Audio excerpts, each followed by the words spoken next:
ದೇಶ. ನನ್ನ ಹೆಸರು ವೀರೇಶ್ ಬಸವರಾಜ. ನನ್ನ ಹೆಸರು ಜಗಲ್ಲ. ನಾವು 7ನೇ ತರಗತಿಯಲ್ಲಿ ಓದುತ್ತಿದ್ದೇವೆ. ಸರ್ಕಾರಿ ಹಿರಿಯ ಪ್ರಾಥಮಿಕ ಶಾಲೆ ಹತ್ತಿಕಟ್ಟಿ. ವರ್ಗದ ಗುರುಗಳು ಜಮೀರ್ ಇಟ್ಟಿ. ನಾವು ಈಗ 3 ಆಯಾಮದ 2 ಆಯಾಮ 3 ಆಯಾಮದ ಕೃತಿಗಳನ್ನು ನಾವು ಈಗ ಈ ಚೌಕಗಳನ್ನು ಬಳಸಿ ಮಾಡುತ್ತಿದ್ದೇವೆ. ನಾವು ಮೊದಲು 2 ಆಯಾಮದ ಕೃತಿಗಳನ್ನು ಮಾಡುತ್ತೇವೆ.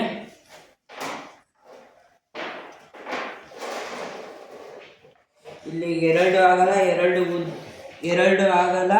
2 ಉದ್ದ ಇರುವುದರಿಂದ ಇದು 2 ಆಯಾಮದ ಕೃತಿಗಳು. ಈಗ ನಾವು 3 ಆಯಾಮದ ಕೃತಿಗಳನ್ನು ಮಾಡುತ್ತೇವೆ. ಅದು ಕೃತಿ ಅಲ್ಲ, ಆಕೃತಿ. ಹಾಂ, ಸರಿ. ಈಗ ಎರಡು ಆಯಾಮದ ಆಕೃತಿ ಮಾಡಿದ್ದೀರಿ. ಓಕೆ, ಈಗ ಮಾಡ್ತೇವೆ 3 ಆಯಾಮದ ಮಾಡಿರಿ.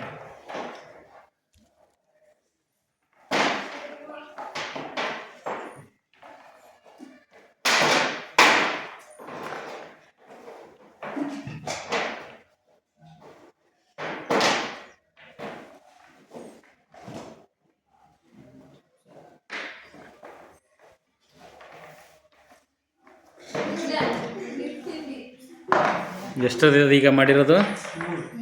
3 ಆಯಾಮದ್ದ. ಇದ್ರೊಳಗೆ ಹೇಳ್ತೀರಾ? ಉದ್ದ ಅಗಲ ಎತ್ತರ ಹೇಳ್ತೀರಿ? ಸರ್, ಇಲ್ಲಿ ಉದ್ದ 3 ಅದ. ಒಂದು ನಿಮಿಷ. ಹೇಳ್ರಿ ಈಗ.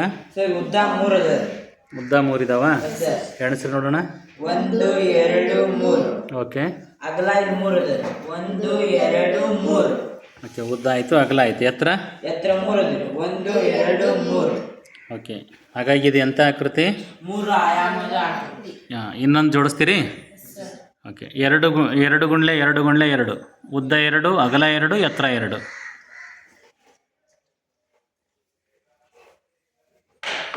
ಸರ್, ಉದ್ದ 2, ಅಗಲ 2, ಎತ್ತರ 2 ಇರಬೇಕು.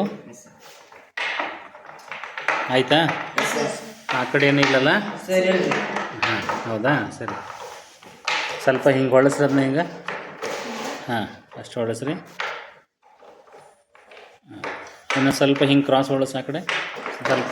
ಹಾಂ, ಇನ್ನೂ ಸ್ವಲ್ಪ ಹಂಗೆ, ಇನ್ನೂ ಸ್ವಲ್ಪ. ಹಾಂ, ಬಿಡು. ಓಕೆ, ಈಗ ಹೇಳ್ರಿ. 2 2 2 ಹೇಳ್ರಿ. ಉದ್ದ 2, ಅಗಲ 2, ಎತ್ತರ 2 ಹೇಳ್ರಿ. ಸರ್, ಉದ್ದ 2. ಹ್ಞೂ. ಅಗಲ 2. ಹ್ಞೂ. ಎತ್ತರ 2. ಎಷ್ಟು ಬಂತಿದೆ ಈಗ? 2 ಇಟ್ಟಿದೆ. ಆಗಲೇ ಎಷ್ಟು ಇಟ್ಟಿದ್ರಿ? ಹೌದಾ? ಸರಿ ಆಯ್ತಾ? ಈಗ ಎಷ್ಟಾಯ್ತದೆ ಈಗ? ಉದ್ದ 2, ಅಗಲ 2, ಎತ್ತರ 2. ಓಕೆ, ಹಾಗಾಗಿ ಇದು ಎಂಥ ಆಕೃತಿ ಈಗ? 2. ಇದು 2 ಆಯಾಮನ 3 ಆಯಾಮನ? 3. 3 ಆಯಾಮದ ಆಕೃತಿ. ಓಕೆ, ಅಂದರೆ 3 ಆಯಾಮ ಅಂತಂದರೆ ನಮಗಲ್ಲೊಂದು ಆಕೃತಿ ಸ್ಪಷ್ಟವಾಗಿ ಗೋಚರ ಆಗ್ತದೆ ಅಂತ. ಓಕೆ.